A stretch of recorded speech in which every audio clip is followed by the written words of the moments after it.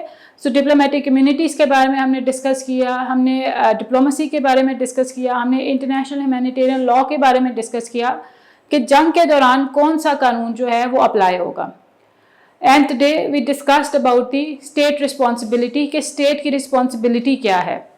So this was all in international law course. I wish you good luck for the whatever exams you are going to appear, and thank you so much everybody.